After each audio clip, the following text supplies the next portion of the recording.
بیا فاطمه اچانک د خوب نه راویښه شوه او چغه یې ووهله. بابا ولا په خولې باندې لاس کېښو او ورته یې وویلې چغې به نه وهې څوک به یې بهر بوري. د کلي نه لرې په یو ځان له شان ځنګل کې یو رکوټي شان کور و چې هلته یو بابا اوسېدو. دا بابا د جادوګر په نوم باندې مشهور و. دا بابا به هر وخت ډېر زیات خفه و. یو شپه داسې چل وشو چې دا بابا د نیمې شپې په خپل رکوټي شان کور کې اوده پروت و. بابا خخ اوده و چې ویې کتل بابا ته چا دروازه زور سره وټکوله. دروازه په دویم ځل وټکېده. بابا حیرانه شو چې په دې ویرانه کې په دې ټیم څوک راغلی دي. بیا د جینۍ اواز رالو او ویې ویلې چې مدد مې وکړي. بابا راپاڅېده، دروازې طرف ته راغی. چې دروازه یې کلو کړه نو حیرانه شو.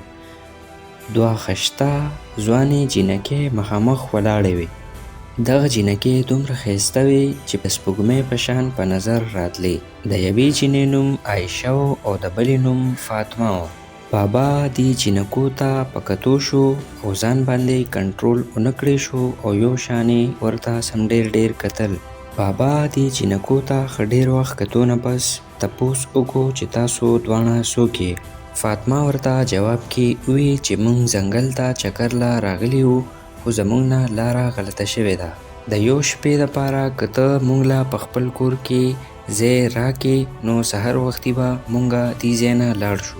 بابا جینکو ته کتل او د دې خبرې، د دې انداز او د دې ښکلا بابا په کتو باندې مجبوره کو. ډېر زیات یې دې طرف ته کتل او بابا نه یې زړه وړی و. بیا ورته بابا وویلې چې ولې نه راځې. دواړه جینکې کور ته رادننه شوې. بیا بابا د کمرې یو سیټ ته اشاره وکړله او دې ته ووی چې تاسو دواړه دغلته آرام وکړئ، اوده شئ. فاطمه او عایشه دواړه هلته لاړل او سملاستل. دې دومره ستړي وو چې سملاستو سره ډایرک اوده شول. شپه په تېرېدو شوه. د نیمې شپې د فاطمه سترګې راکولو شوې او چې ویې کتل نو بابا دې طرف ته جوخ راغلی و او بابا دې طرف ته په حیرانتیا باندې کتل او نرۍ موسکي کېدو. فاطمه ویرېده او تپوس یې وکړو چې بابا دلته ته څه کوې؟ بابا ورته جواب کې ووی چې سم نشته، بس ما وکتل، ما وی که ستاسو یخني شوي چې زه ستاسو مدد وکړم او تاسو له څادر درکړم چې تاسو دا څادر واچوئ. فاطمه ویرېده او خفه شوه او بابا ته یې وویلې چې څادر مونږ له راکړه چې مونږ اوده شو. مونږ پرېږده چې مونږ خوب وکړو، سبا به مونږ سحر وختي کې روانېږو. بابا لاړو، په خپل ځای سملاستو خو ده اوس هم دې دواړو جینکو طرف ته پټ کتل. چې شپه تېره شوه او سحر شو نو فاطمه او عایشه دواړه راپاڅېدل او بابا ته یې وویلې چې مونږ اوس روانېږو، مونږ دې ځای نه ځو. بابا ته یې وویلې چې مونږ به دې ځای نه څنګه ځو، مونږ ته خو لاره نه ده معلومه. بابا ورته وویلې چې تاسو بصره طرف ته روان یې او بصره ډېر لرې ځای دی. لارې هم ډېرې اوږدې دي او لاره خطرناکه هم ده. خطرناکو لارو باندې تاسو یوازې مه ځئ. لږ صبر وکړئ، زه به تاسو له قافله وګورم. که چېرته قافله تله نو تاسو به هغې سره لاړ شئ. فاطمه ورته وویلې چې نه بابا، مونږ ځو. بابا ورته وویلې چې تاسو مازدیګره پورې صرف صبر وکړئ، کیدای شي مازدیګره پورې قافله راشي نو زه به تاسو هغې سره ولیږم. بیا دواړو جینکو یو بل طرف ته وکتل او ویې ویلې چې صحیح ده. بابا ټوله ورځ دې جینکو سره ناستو، خبرې ورسره په مینه کولې او دې طرف ته به په مینه سم ډېر کتل. په دې خبرو کې ټوله ورځ تېره شوه او شپه بیا راغله. شپه شوه، فاطمه او عایشه لاړل سملاستل او بابا بیا په خپل ځای باندې لاستو خو اوده نه و. دې جینکو طرف ته یې کتل چې کله نیمه شپه شوه نو بابا بیا راپاڅېدو او د جینکو طرف ته ور روان شو. بیا بابا لاړو او د فاطمه سره جوخ کېناستو او د فاطمه په تندي باندې لاس کېښو. فاطمه دې سره راویښه شوه او ویې کتل او بابا ته یې په غوسه کې وویلې چې دا ته څه کوې؟ بابا د شرم نه لاندې کتل او بیا ورته وویلې چې زه خو دلته راغلی وم چې تا له بالښت درکړمه. ما سوچ کو چې هسې نه چې ستا په سټ باندې درد راشي، په دې وجه ما تا له بالښت راوړی دی چې ته په دې بالښت باندې اوده شې. فاطمه ورته غوسه شوه او ویې ویلې چې چې مونږه اوس تنګوا مونږ خوب ته پرېږده. بابا بیا لاړه، په خپل ځای باندې سملاسته او ډېر زیات خفه او په سوچ کې تللی و. بابا بیا ځان سره وویلې چې زه به کله هم دې سبا له تلو ته پرې نږدم. چې کله سحر شو نو فاطمه بابا ته وویلې چې بس اوس مونږه دلته نور په ایسارېدو باندې مجبوروه مه، مونږ ځو روانېږو.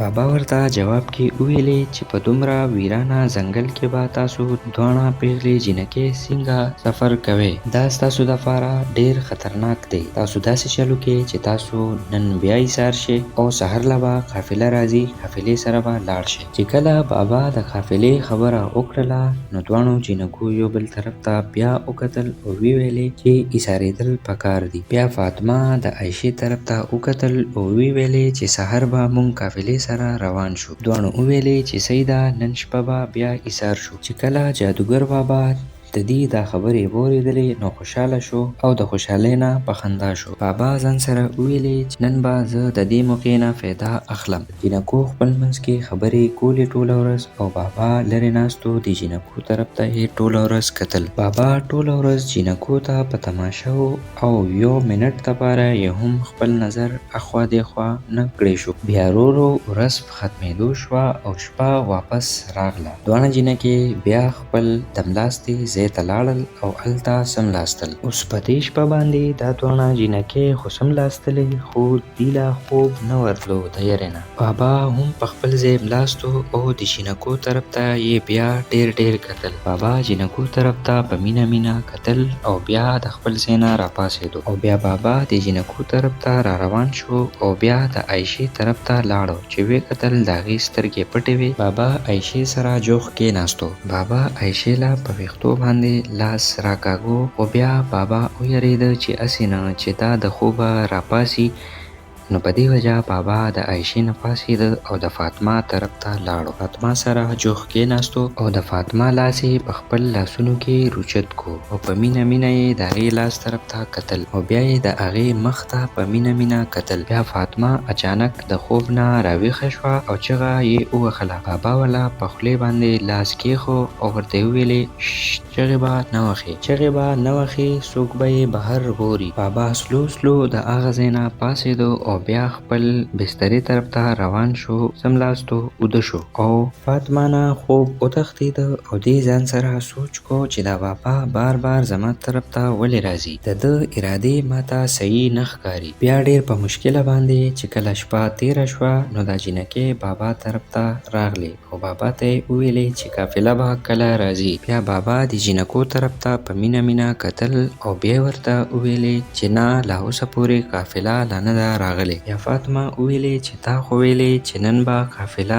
راځي. بابا ورته ویلې چې آو نن سهار به قافله راتله خو هغه لیټ شوه. زما د اندازې مطابق کیدی شي هغه نن مازدیګر راشي. بیا دې دواړو جینکو یو بل طرف ته وکتل. ډېرې زیاتې خفه وې، یریدلې هم وې خو د دې مجبوري وه. دې ویلې چې سیده مونږ به مازدیګره پورې انتظار نورم وکړو. بیا د ورځې جینکو یو بل سره خبرې کولې او بابا لرې ناستو او د جینکو طرف ته یې هماغه رنګ ډېر کتل. فاطمه عایشې ته وویلې چې دا بابا خو داسې خطرناک شانتې دی. د ده ارادې ماته ټیک نه ښکاري. د ده نه ماته یره محسوسېږي. دې ځای نه مونږ له تګ پکار دی. عایشې ورته جواب کې وویلې چې آو ماته هم دا بابا صحیح نه ښکاري. ډېر زیات خطرناک راته ښکاري او زه پخپله هم یریدلې یم. مونږ له په وخت باندې دې ځای نه تګ پکار دی. بیا فاطمه ویلې چې دا بابا اوله شپه زما طرف ته راجوخ شوی و او په سر یې راله لاس ایښی و. عایشه حیرانه شوه. هغې وویلې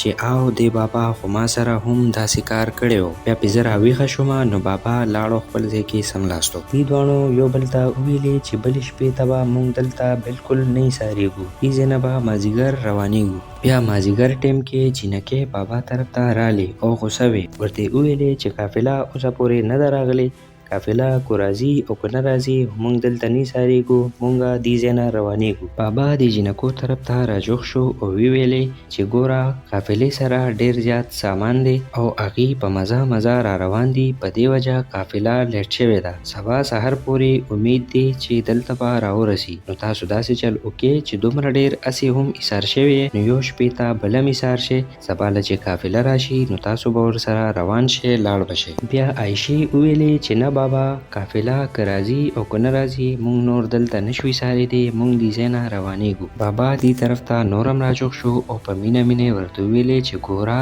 دا ډېر غټ ځنګل دی، تاسو دلته یوازې نشئ تللی، په لاره کې به درته ځناور یا څه بل څه نقصان درکړي. دومره وخت دپاره نور ایسار شئ چې قافله راشي نو روان به شئ ورسره. دې دواړو جینکو یو بل طرف ته کتل او ډېرې زیاتې یریدلې وې. دې دا سوچ کو چې دا بابا اوس زموږ دپاره مدد نه دی بلکې قهر جوړ شوی دی. د دې دواړو جینکو مجبوري وه، په دې وجه دې دواړو بیا دا فیصله وکړله چې دومره ډېر وخت هسې هم ایسار شوي یو شپې ته به بل ایسار شو، څه پته لګي په ریښه باندې قافله راشي نو موږ به هغې سره لاړ شو. بیا فاطمه دې بابا ته وویلې که سبا له قافله راله او که رانله موږ به دې ځای نه ځو، بس دا زموږ دلته اخري شپه ده، ډېر صبر موږ وکړو، قافله نه راځي نور موږ نشو ایسارېدی. اوس شپه راغلې ده، په دې وجه موږ ایساریږو دلته، خو سبا سحر به موږ دې ځای نه ځو.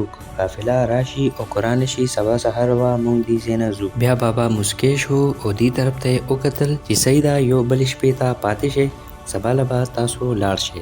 بیا چې کله شپه شوه نو عایشه او فاطمه دملاستې طرف ته لاړل او سملاستل. خو دې ځل دې دواړو له خوب بالکل نه ورتله، ډېر زیات یریدلي وو او د سحر انتظار یې کو چې اوس به کله سحر کیږي. دواړو یو بل ته وویلې چې په څه طریقه باندې اوس دا یوه شپه تېره شي چې موږ د دې ځای نه لاړ شو. بابا هم په خپل ځای باندې ملاست و او سترګې یې لږې کولو کړې وې او دې طرف ته یې پټ پټ کتل او د دې خبرې اورېدلې. بابا دې طرف ته کتل او په انتظار و چې دې به کله اوده کېږي. بیا ډېر وخت پس دا دواړه جینکو له خوب ورغلو او دې په مزه اوده شوې. بابا د دې طرف ته چې کله وکتل چې دا دواړه خو اوس اوده شوي دي نو بابا دې طرف ته را روان شو او رالو. بابا دې جینکو سره جوخ کېناستو او دواړو له یې په سر باندې لاس وخو او ډېر په مینه یې دې جینکو طرف ته کتل. جینکې بیا د خوبه راویښې شوې، سترګې راکولو شوې او بابا طرف ته چې وکتل نو بابا بیا ویریدو او لاړو او په خپل ځای باندې سملاستو. بیا چې کله سحر شو نو عایشه او فاطمه ډېر زیات غوسه وو. عایشې فاطمه ته ویلې چې قافله خو لا اوس هم نه ده راغلې. فاطمه وویلې چې او کنه قافله خو نه ده راغلې، دا بابا موږ ته دروغ وایي، قافله مافله نه راځي، اسم نه راځي، دا بابا موږ سره دوکه کوي او د ده ارادې موږ ته ټیک نه ښکاري. دا دواړه جینکې بیا بابا طرف ته رالې او بابا ته ویلې چې موږ په تا باندې پیښو، ستا اراده مونږ سره د مدد کولو نه ده، ستا ارادې مونږ ته ټیک نه ښکاري او بس دی مونږ نور دلته نشو ایسارېدی، مونږ د دې ځای نه ځو.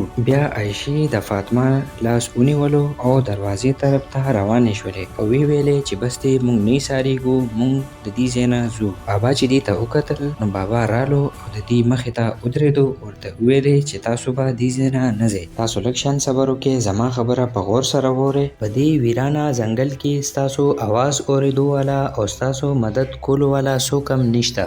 فاطمه ډیره زیاته غوسه وه او ډیره زیاته خفه وه. بابا ته یې وویلې چې ته خو زمونږه د پلار په عمر باندې لږ شرم وکړه او لږه حیا وکړه، دا ته څه کې. بابا چې کله دا واورېدل نو ویلې چې ګوره تاسو چې څنګه سوچ کوئ دغه رنګ نه ده. بیا فاطمه بابا له دیکه ورکړه او د عایشې لاس یې ونیولو او د کور نه بهر طرف ته ووتله او منډې یې وهلې وتښتېده. بابا هم ورپسې شاته نه منډې ور وهلې او چغې یې ورته والې که چېرته تاسو نن د دې ځای نه لاړې نو هر څه به برباد شي. بیا چې کله دې دوو جینکو په ځنګل کې ښه ډېرې منډې ووهلې نو ستړې شوې. بیا یو بوټي خواته سوري ته کېناستل. چې دې وکتل نو شاته نه بابا رالو. دې جینکو ته یې وویلې چې ګوره تاسو ما سره صرف یو شپه بله تېره کې، که تاسو دې ځای نه لاړئ نو تاسو چې د چا په تلاش کې ګرځئ هغه به تاسو ته همیشه دپاره کله هم میلو نه شي. تاسو ما سره یو شپه بله تېره کې، تاسو چې څه پسې ګرځئ نو تاسو ته به هغه میلو شي او تاسو ته به د بس را د تک ضرورت هم پیښ نشي. دا جینکې اوس ښه ډېرې غوسه وې او په غوسه کې بابا ته وویلې که داسې څه خبره تا ته پته وي نو ته موږ ته اوس ولې نه وې، ته ولې مونږ مجبورې یو بلې شپې کولو ته چې سوي مونږ ته اوس صفا صفا ووایه کنه. بیا ورته بابا په جواب کې وویلې چې ګوره ما ته پته ده چې تاسو دواړه خپل خاوند پسې ګرځئ، تاسو نه خاوند ورک شوی دی. چې جینکو دا واورېدل نو ډېرې زیاتې حیرانې شوې او بابا خبرو ته یې په غور باندې غوږ کېښود. بیا فاطمه هم ډېره زیاته حیرانه وه چې ده ته څنګه پته ولګېده چې مونږ خپل خاوند پسې ګرځو. عایشې د بابا نه تپوس وکړو چې تا ته دا څنګه پته ده چې مونږ خپل خاوندانو پسې ګرځو. بابا ورته جواب کې وویلې چې ما ته د ټولو خبرو پته ده، خو که تاسو غواړئ چې زه تاسو ته حقیقت ووایم نو دې دپاره به تاسو ما سره په دغه کور کې یوه شپه بله هم کوئ. دا دواړه جینکې ډېرې زیاتې حیرانې شوې، یو بل طرف ته یې کتل او ډېر زیات سوچ کې لاړې. دوی په زړه کې ویلې چې دا بابا خو ډېر زیات دوکه‌باز دی، خو ده ته د دې خبرو څنګه پته لګي. نن دا بابا مونږ بیا بوځي هغه کور طرف ته او بیا راته وایي چې هلته مونږ د سره شپه وکړو. دی به د شپې بیا هغه رنګ کار کوي څنګه چې هغه نورې شپې مونږ سره کړی و. بابا چوپ ولاړو او د دې د فیصلې انتظار یې کو. بیا دې دواړو جینکو یو بل سره خبره وکړه چې سیده مونږ به د خپل خاوند حاصلولو دپاره یو شپه بله هم د بابا سره تیره کړو چې مونږ ته حقیقت پته ولګي چې زمونږ خاوند چېرته دی. بیا فاطمه وویلې چې سیده مونږ به یو شپه بله تیره کړو بابا سره، خو که چېرته په دې شپې کې مونږ ته حقیقت پته ونه لګېده او بیا چېرته د بابا مونږ سره دوکه وکړه نو دا به زمونږ اخري شپه وي، مونږ نور دلته بلکل هم نه ایسارېږو. بابا چې دا واورېدل نو ډېر زیات خوشحاله شو او د بابا په سترګو او په مخ کې ډېره زیاته خوشحالي راله او دا درې واړه بیا واپس را روان شو او دا فیصله یې وکړه چې سیده مونږ به یو شپه بله تیره کړو. درې واړه په لاره را روان وو. بابا ځان سره سوچ وکړو چې د دې شپې دپاره ډېر په مشکله باندې دي ما ځان سره پاتې کړل، نن اخري شپه ده او نن به خامخا څه نه څه کول غواړي. بیا چې کله شپه راله نو جینکې خپل دملاستې طرف ته لاړلې او بیا سملاستلې. بابا هم په خپل ځای باندې سملاستو. دواړه جینکې ډېرې زیاتې یریدلې وې، یو بل طرف ته چوختې شوې وې، چوختې یو بل سره هملاستې وې، یو بل سره یې په غوږ کې پټې پټې خبرې کولې او ویلې یې چې دا یو شپه به ډېره په سخته تېرېږي. الله پاک دې دا یو شپه مونږ باندې په خیر تېره کړي او مونږ د خپل خاوندانو طرف ته خدای پاک په خیر باندې بوځي. بابا په خپل ځای باندې ملاست و او بیا یې د جینکو طرف ته پټ پټ کتل. بیا چې کله نیمه شپه شوه او جینکې دواړه اوده شوې نو بابا بیا د جینکو طرف ته لاړو. اول یې د فاطمه لاس روچت کو او ښکلې کو او فاطمه طرف ته یې ډېر زیات په مینه باندې کتل. په دې باندې فاطمه راویښه شوله، خپل لاس یې د بابا نه راکاږلو او بابا طرف ته یې شا کړه او په ځان باندې څادر راواچو او سملاستله. بیا بابا د عایشې طرف ته لاړو، عایشه یې په تندي باندې ښکل کړه او عایشې طرف ته یې په مینه سم ډېر کتل چې په دې باندې عایشه پې راویښه شوله. عایشې چې وکتل نو بابا نه ناراضه شوه او اخوا شوتې او ځان باندې هغې هم څادر راواچو او سملاستله. بیا بابا چې وکتل چې دا جینکې په دې باندې خفه کېږي نو واپس پاڅېده او خپل ځای باندې سملاستو. بیا چې کله سحر شو د سحر رڼاګانې کمرې ته را دننه شولې نو دواړه جینکې او بابا درې واړه د خوبه راویښ شول. دواړو جینکو یو بل طرف ته وکتل، خو دې ځل جینکې بلکل چپ وې او ډېرې زیاتې یریدلې وې. جینکې دواړه پاڅېدلې او بهر طرف ته روانې شولې. دننه یو اواز رالو د جینکو طرف ته او ویلې چې دننه راشئ. دواړو جینکو چې اواز واورېدلو نو ډېرې زیاتې حیرانې شوې ځکه چې دا اواز د دې د خاوندو او دواړه دننه کمرې طرف ته راغلې. دی چې دننه رالل ویې کتل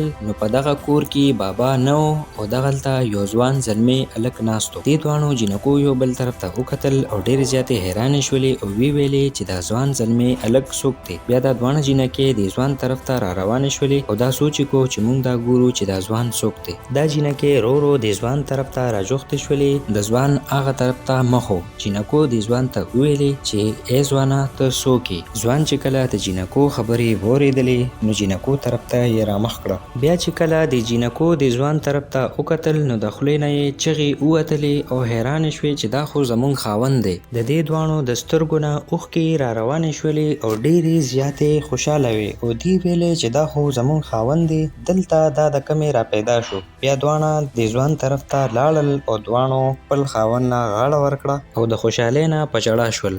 بیا فاطمه د ځوان ته وویل چې ته دلته د کمې راغلې، دا مونږه چېرته خوب وینو که څنګه چل دی؟ بیا د ځوان د جینکې په غاړه کې کلکې نیولې وې او ورته یې وویلې چې نه دا خوب نه دی، دا حقیقت دی، زه د ستاسو خاوند یم. بیا فاطمه تپوس وکړو چې ته اوسه پورې چېرته وې او د دې جادوګر بابا کور ته څنګه راورسېدی. دا جادوګر بابا خو موږ ته صحیح سړی نه ښکاري. بیا دې ځوان دي ته ویلې چې تاسو لومړنی داسې چل وکړئ چې لاړ شئ کور کې وګرځئ او هغه جادوګر بابا وګورئ چې شته او که نه. دا دواړه جینکې ټول کور کې وګرځېدې خو جادوګر بابا ورته چېرته میلو نه شو. واپس رالې او ویلې چې په کور کې خو جادوګر بابا نشته، چېرته ورک شوی دی. دې ځوان ورته په جواب کې ویلې چې تاسو ته به اوس په خپله پته ولګي چې هغه جادوګر بابا څه شو، خو تاسو زما نه دا تپوس نه کوئ چې زه دومره کلونو نه چېرته غیب یم. بیا دواړو ښځو تپوس وکړو چې موږ ته ووایه که نه ته اوسه پورې چېرته غیب شوی وې. بیا ځوان ورته کیسه شروع کړله او ورته وویلې چې یو ځل زه ځنګل طرف ته راغلی وم. ځنګل کې چې ما وکتل نو یو جادوګر بابا روانو، خو هغه جادوګر بابا سره یو ښایسته جینۍ وه. ما چې کله دغه جینۍ طرف ته وکتل نو زما د خولې نه ووتل چې دومره ښایسته جینۍ د جادوګر بابا سره څه کوي. دومره ښایسته جینۍ خو ما سره پکار وه، دا د بابا سره څه کوي. خو دغه جینۍ چې کومه وه دا انسان نه و، دغه جادوګره وه. بیا دغه جینۍ ما طرف ته وکتل او ما باندې یو دم واچو، او چې کله ما باندې دم واچو نو زما شکل بدل شو او ما نه دغه جادوګر بابا جوړ شو. او بیا ما ته دغه جادوګرې وویلې چې دا ستا سزا شوه، ته به ټول عمر په دې ځنګلو کې په دې کور کې موږ سره اوسېږې. او دغه جادوګرې ما ته یو عجیبه شانتې شرط هم کېښود، نو راته ویلې چې ستا د دې ځای نه خلاصې به صرف په یو صورت کې کېږي او هغه دا چې ستا کومې ښځې دي چې هغه ستا دپاره په تلاش کې روزي او دې ځنګل ته راشي او تا سره ښه ډېر ټیم تیر کړي، د هغې نه پس به ته واپس خپل زوړ شکل ته بدلېږي او تا نه به واپس د هغې خاوند جوړېږي. او دې شرط کې دا خبره شامله وه چې ستا ښځې به د دې ځنګل په دې زوړ کور کې تا سره ښه ډېر ټیم تیروي، خو دې ښځو ته به ستا پته نه لګي، ته به دې ته نه وایې چې زما شکل بدل شوی دی او ما نه جادوګر جوړ شوی دی. که چېرته ستا ښځو تا سره په دې ځنګل کې ښه ډېر ټیم تیر کو نو د هغې نه پس به زه ستا شکل واپس بدلوم او تا نه به واپس انسان جوړوم. بیا فاطمه وویلې چې ښه هغه جادوګر بابا ته وې. دې ځوان ورته وویلې چې او هغه بابا هم زه ومه چې تا جادوګر ګڼلی و. بیا فاطمه او عایشه د خوشحالۍ نه په ژړا شول، ښه ډېرې وژړل او د خپل خاوند ته ویلې چې مونږه معاف کا، مونږ تا باندې غلط شک وکړو، مونږ ته د دې کهانۍ پته نه وه. بیا دې ځوان د خپلو ښځو ته ویلې چې زما ستاسو نه هېڅ قسم ګیله نشته، ځکه چې تاسو ته خو پته نه وه چې دا بابا زه یم. ستاسو نیت صفا و او ستاسو ما سره ډېره زیاته مینه وه، په دې وجه تاسو زما په تلاش کې راوتې وې او دا وګوره ستاسو د مینې په وجه باندې ما نم واپس انسان جوړ شو او تاسو تم خپل خاوند ملو شو. که ستاسو دا کهانی خوښه شوې وي نو زموږ چینل سبسکرایب کې، ویډیو لایک کې، کمنټ ضرور وکړئ.